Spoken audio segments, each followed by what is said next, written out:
What's up, everybody? In this video, I'm going to educate you on how owning rental property in retirement can either be good or a ton of work for no reason in retirement. Now, you may be watching this and owning rental property and wanting to jump off the roof of your house as you're watching this video. I'm just kidding. Or you might be saying, hey, I'm retiring and I'm looking for a passive stream of income guaranteed for the rest of my life, and all I've been told to do is that I should go buy rental property. That may or may not be the answer, and today we're going to dive into the math of how owning property works, where it can be or can't be a fit for you, and what are the other options to do the exact same thing with less stress and not having to deal with tenants. Let's dive in. All right, so this is owning a property. This is the math behind it. So you take a home, you buy a $350,000 property for rental. Now, this is assuming there's no mortgage. So if you add mortgage, it actually adds to these numbers. I'm saying, hey, this is somebody who's in or nearing retirement who either owns a property outright or would be buying a property with cash to have guaranteed income for the rest of their life. Collected rent, you're going to collect 6% of the rents on the property. That's $21,000 a year that you get to collect as income.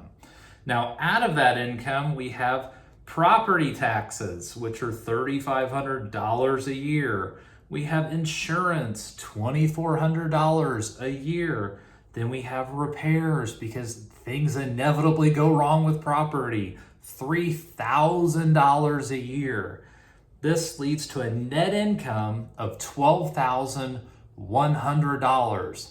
Great, that's $12,000 pretty much guaranteed, not necessarily guaranteed because you could be forced to let people stay in your property that can't pay the rent by the government. That's a whole other issue. You could have an issue where you got repairs to your house that have to be made and you can't get somebody to occupy it until the repairs are done. That's a delay in cash flow. So there's certainly risks to property by owning it. Now, the advantages that I don't have here is there's tax benefits to owning property. So you can accelerate depreciation. You can deduct things off your taxes. So owning property is very beneficial to get access to the tax code and to do things to accelerate and deduct things off your taxes. That is the unspoken advantage here. I'm not a CPA, so I'm not going to talk about that, but understand, yeah, if you're needing significant tax deductions and is less about the income per se, real estate might be the way to go. But if you're looking for the income solution, the passive income that gets floated around on the internet, you might have to rethink what you're thinking. Because of this net income, that's what we call a cap rate. So a cap rate in the real estate world is what is the net per income percentage relative to the home value. So you're only collecting 3.4% of that home value that hits your bank account after expenses. I don't know about you, but I would rather just go put money in a high interest savings account paying close to 4% right now and not have to deal with the tenants or anything. And once again, if I needed the tax deductions, yeah, I might do the property, but if I was looking for low maintenance, not a lot of expenses, not a lot of headache, I wouldn't be searching for a 3.4% cap rate. And anything above that, you're going to be taking more risk, which means you're going to be taking more things on your plate. Might be a distressed property, might have to put money into the property.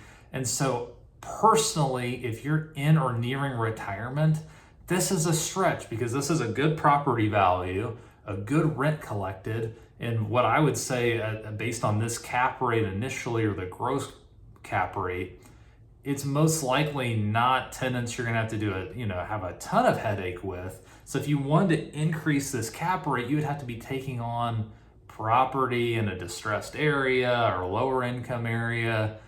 It would be a lot more work that if you're nearing or in retirement, you might not want to take on.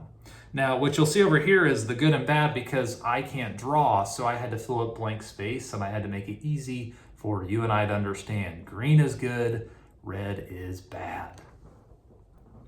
So now let's ruffle everybody's feathers and talk about the thing that doesn't get told by that everybody should do, because everybody says, oh, own real estate. There's nothing that could go wrong with owning real estate. There's no problems. You'll never not have anybody pay rent. You'll never have a water heater go out. The AC will never go out in the middle of the summer. Because property is the best thing you could possibly own. Meanwhile, you should never own an annuity. So let's compare it side by side with an annuity. What's an annuity? You put a percentage of your money into an account and it spits off a guaranteed income for the rest of your life, or if you don't get an income, you get in exchange a guaranteed growth rate on your money for a period of time. So we take the same $350,000 and we put it inside of an annuity. Now this annuity is an income annuity in this example. So what the insurance company does is they're going to give you a 10% premium bonus, which means they're going to take your account value. They say that's a premium, and they're going to give you an extra 10%.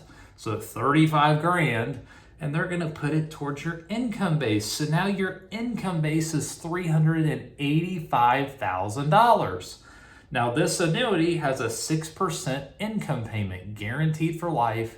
If the account balance hits zero, they still write you 6% of that account value for the rest of your life until you pass away.